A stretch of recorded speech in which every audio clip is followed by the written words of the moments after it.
ದುಡ್ಡು ವಸೂಲು ಮಾಡುವಂಥದ್ದು ಅಥವಾ ಈ ಬಾರ್ಗಳನ್ನು ತೆಗೆದು ದುಡ್ಡು ಹೊಡೆಯುವಂಥ ಅನೇಕ ಆರೋಪಗಳು ಇವತ್ತು ಬರ್ತಾ ಇದ್ದಾವೆ. ಇದರಿಂದಾಗಿ ಇನ್ನೂ ಲೆಕ್ಕ ಮಾಡ್ತಾಯಿದ್ದಾರೆ, ಕೌಂಟಿಂಗ್ ದ ಮನಿ.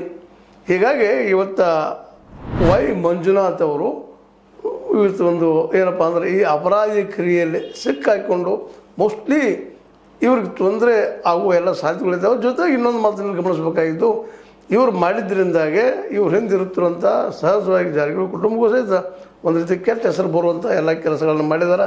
ಇದರ ಅರ್ಥ ಸ್ವತಂತ್ರವಾದ ಮೀಡಿಯಾಗೆ ಬೇಕಾಗಿರುವುದು ಸ್ವತಂತ್ರ ಧ್ವನಿ. ಆ ಸ್ವತಂತ್ರ ಧ್ವನಿ ಉಳಿಸಲು ನೀವು ಮಾಡಬೇಕಾದದ್ದು ಇಷ್ಟೇ. ಅದೇನಪ್ಪಾ ಅಂತಂತಂದ್ರೆ ನಿಮ್ಮ ಕೈಲಾದಷ್ಟು ಸಹಾಯ ಈ ಚಾನಲ್ಗೆ ಮಾಡಿ ಹಾಗೂ ನಿಮ್ಮ ಧ್ವನಿಯನ್ನು ಕಾಪಾಡಿಕೊಳ್ಳಿ. ಇವರೊಬ್ಬರ ಮಾಡಿದಾರಂತಲ್ಲ, ಇನ್ನೂ ಅನೇಕರು ಹೊಂದಿದ್ದಾರೆ.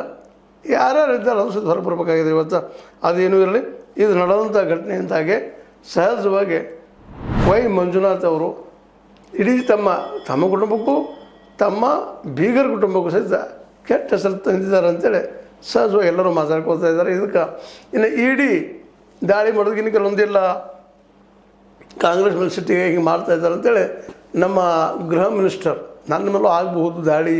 ಯಾಕಂದರೆ ಅವರು ಈಗಾಗಲೇ ನಿಮಗೆ ಗೊತ್ತದ ಈ RSSದ ಮುಖಂಡ, ಅದರಲ್ಲೂ ಮುಖ್ಯವಾಗಿ ಏನಪ್ಪ ಅಂದ್ರೆ ಮೋಹನ್ ಭಾಗವತರ ಮೇಲೆ ನೇರವಾಗಿ ನೋಂದಣಿ ಹೇಳೋದಕ್ಕೆ ಇದಕ್ಕಾಗಿ ಅವ್ರ ಮೇಲೂ ಸಹಿತ ಇಡೀ ಅಟ್ಯಾಕ್ ಆಗೋ ಸಾಧ್ಯತೆ ಎಲ್ಲ ಮೂಡಿದವನು ಅಂತ ಮಾತು ಕೇಳಿಬರೋ ಸಂದರ್ಭದಲ್ಲೇ ಇದು ಸಹಿತ ಅದಕ್ಕೆ ಜೋಡಿಸುವಂಥ ಕೆಲಸ ಮಾಡಿದ್ದಾರೆ. ಆದರೆ ಅಲ್ಲಿ ಒಳಗಿನ ಜನ ಹೇಳುವಂಥದ್ದು ಏನಪ್ಪ ಅಂತಂದ್ರೆ